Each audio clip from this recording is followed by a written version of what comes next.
بسم اللہ الرحمن الرحیم۔ میں سب سے پہلے آپ نے تمام گرامی کو خوش آمدید کہتا ہوں۔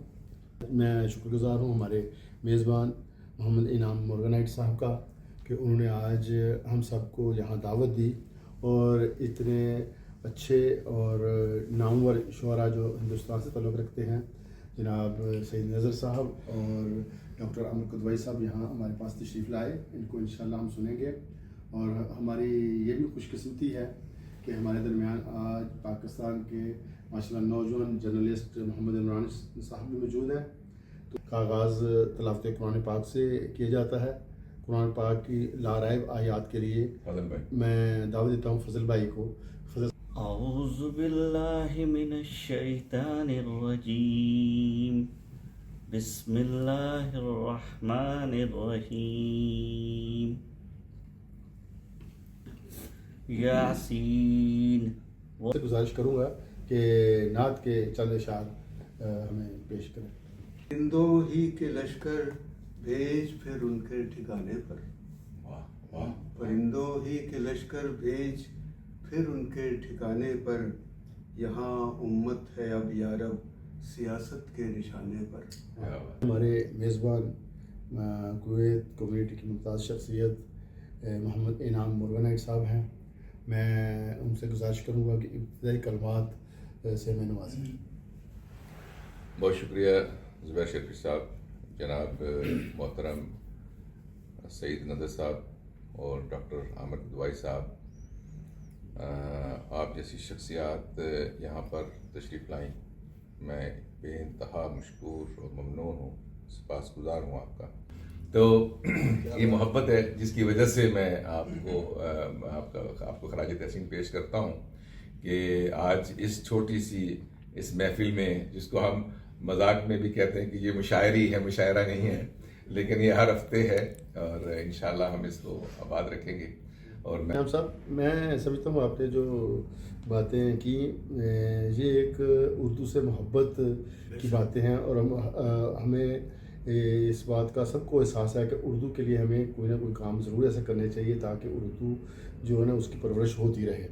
اور یہی وجہ ہے کہ یہاں کویت میں جو ہے پاکستان کے اور ہندوستان کے شعراء موجود ہیں، اور یہاں جو تنظیمیں ہیں وہ اکثریت میں ان دونوں ملکوں کے شعراء پر ہی موجود ہیں۔ اور یہ جناب محمد سعید نظر صاحب کو کہ آپ اپنا کلام ہمیں سنائیں۔ تو سعید نظر صاحب۔ دیٹ از گریٹ تھنگ، بہت بڑی بات ہے۔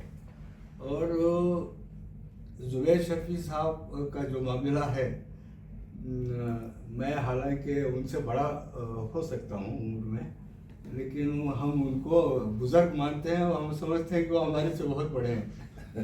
ہم اتنا احترام کرتے ہیں زبیر شرفی صاحب۔ اردو زبان کے لیے جب کبھی بھی ان سے پوچھا گیا کہ بھئی آپ کیا چاہتے ہیں، تو پہلے سامنے والے سے پوچھتے ہیں کہ آپ کیا چاہتے ہیں، کیا لینا چاہتے ہیں ہم سے، لیجیے کس طرح۔ لیکن زبیر شرفی صاحب کا معاملہ ایسا نہیں ہے، وہ پہل کرتے ہیں، سب سے پہلے آگے رہتے ہیں، پہنچتے ہیں، پوچھتے ہیں لوگوں کو کہ کیا چاہیے آپ۔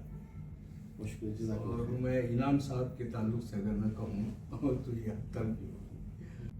وہ احساسات، وہ جذبات اردو زبان کے تئیں، اس کی دفاع اور اس کی ترقی کے سلسلے میں سنا تو ہوں، لیکن اس کیا کہتے ہیں کہ جو کانفیڈنس لیول جو ہوتا ہے، اعتماد بھرا لہجہ جس کو کہتے ہیں، میں نے انعام صاحب کے اندر پایا۔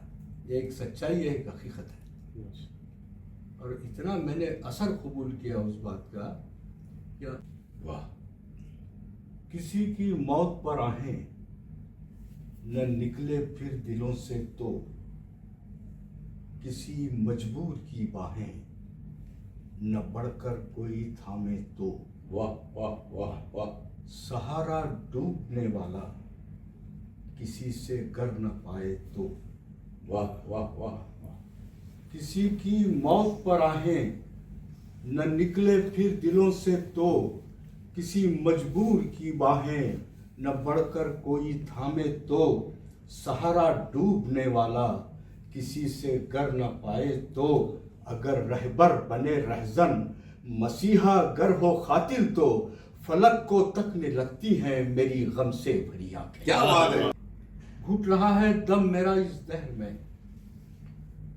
جا بجا تاریکیوں کا راج ہے، واہ واہ واہ! قتل و خون کا گرم یہ بازار ہے، ماشاءاللہ، بے حسی کے بحر میں ڈوبے ہیں لوگ، بے حسی کے بحر میں ڈوبے ہیں لوگ۔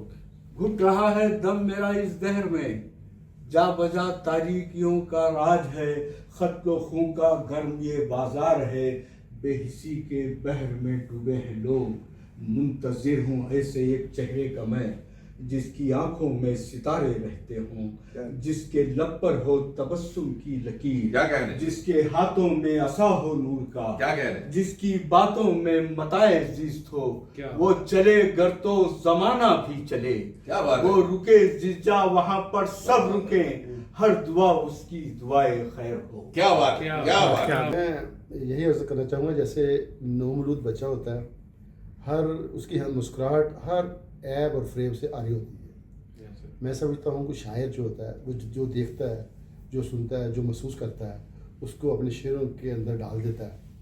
وہ جو بیان کرتا ہے وہ کچھ کو تو اچھا لگتا ہے اور کچھ کو اچھا نہیں لگتا، اور یہاں تک کہ شعراء ایسے جو شعراء ہوتے ہیں کئی دفعہ ان کو جیل کی بھی ہوا کھانی پڑتی ہے، اور ہم نے اپنی زندگی میں دیکھا کہ ایسا ہوتا ہے، لیکن یہ اس کے سچ بولنے کی سزا ہوتی ہے، جو اس نے سچ لکھا اور سچ بولا۔